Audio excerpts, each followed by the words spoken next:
in light of the National EdTech Plan is the work going on in Mooresville. So we'd like to have Mark give a summary of that work, and then we'll turn to the questions for both of our speakers. Okay, here's Mark Edwards, Superintendent of the Mooresville Graded School District.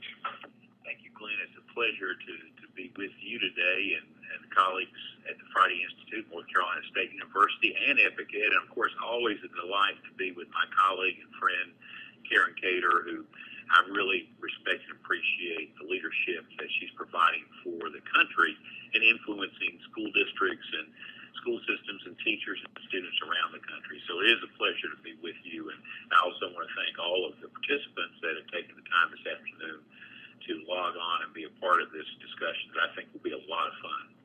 I'll go ahead and jump in. The Mooresville Graded School District, as Glenn mentioned, it's a district of just under 6,000 students just north of Charlotte, North Carolina, and a district that I describe as kind of Main Street America. We have seen an increase in our diversity. We're 42% free and reduced lunch, and a district that has taken seriously the EdTech plan. And even though the EdTech plan is a framework, we've seen a lot of utility in actually using that as a framework, as a plan that we've logged onto our regular plan. Now, some of the ingredients, and I think Karen's comments were important, and I think everyone agreed that there is no silver bullet, but there are key ingredients when we think about building the framework and the structures to ensure success for students in the world today and tomorrow. Some of the ingredients that we've really focused on more is, well, one is building a culture, and by a culture I mean setting the framework, the understanding the conditions so that students do have opportunities for personalized learning and project work and inquiry-based learning. We have invested in 21st century tools. All students 3rd through 12th grade are provided their own laptop computer. 4th through 12th grade, they take the laptops home 24/7.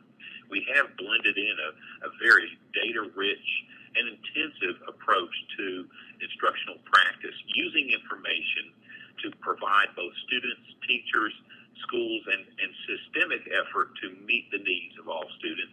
And then a real focus for us has been capacity building, whether it's focusing on the teacher in the classroom, building the capacity of school leaders, principals, assistant principals, and another area that we have really focused attention is building the capacity of teacher leaders and tapping into this great resource to propel improvement. And then in Mooresville, we've referred to the all-in, which is a sense that everyone can make a difference. And our support staff, bus drivers, custodians, maintenance, clerical staff are all part of this equation. Our school board, our community, our business community, and I think by focusing and building on that, on the all-in, it has really been fortuitous and has been a key to our success. Now, some of the implications, and again, this ties in perfectly with Karen's comments, some of the things that we're seeing. Now, we're in our 5th year of what we call our digital conversion, and we see it clearly as a evolutional opportunity. But one, our teachers have a level of precision with detailed information about individual students and groups of students that enables them to be much more effective and more precise in their instructional endeavor. And many of our teachers, today would say that they cannot imagine going back to the old world where they would not have this level of information. But that information is available to students, to parents, to teachers, and I think that, again, we've seen a synergy around the information. Another implication is that competency is evolutional. As a matter of fact, if we look back just 5 years ago with the level of what we would describe as teacher competency, that has evolved and today is at a very different level. And we see that as something that will continue to evolve, but I also think it has implications for schools and school districts and teacher education programs around the country. Another implication is that creativity and relevance drive productivity. In fact, I love the idea that our students see a direct connection with what they do in school every day with their future, and the fact that they have opportunities to be creative and build projects and to conduct their own research, to think about what they're doing in connection with their future is a productivity enhancer in every way. And then another side bar that we knew had value, but we really did not understand, and we're still learning, is the connectivity and collaboration between students, the community, teachers, and in our greater education community. Even today, I think that when we have the opportunity to build connections with other places, other people, other endeavors, it creates this hum of energy, this shared excitement that is a value add for everyone in the equation.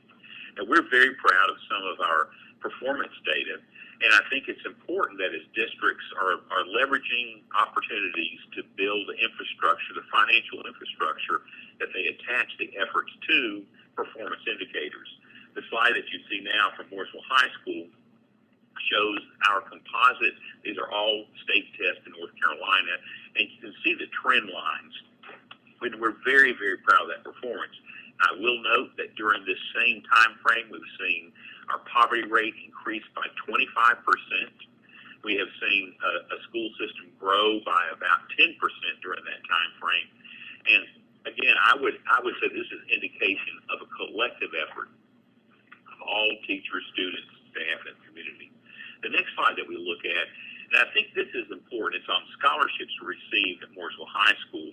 And you see roughly a 300% increase during this time frame. And I believe that one of the reasons this is an important indicator is that there's often a quest or a call, do we see a return on investment when we invest in resources and build the infrastructure for schools to have this rich digital resource? And we clearly see this as an indicator, a return on investment, both for the community, for individual students, and for families. And we're excited that we believe that we'll continue to see that trend moving in this direction. The next slide is our overall district achievement. And again, we see that the trend line, the data, again, when our poverty rate has increased dramatically, and when we also have seen a much greater transience in population.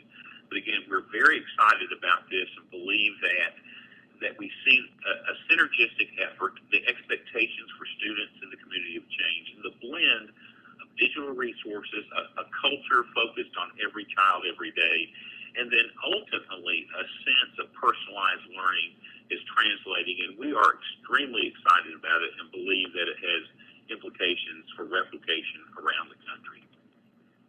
The last slide that I'd like to focus on is our ranking in terms of state rank. We currently rank in the overall academic composite second in the state of North Carolina out of 115 districts. But what I also like to point out that we rank 100th in the state in funding.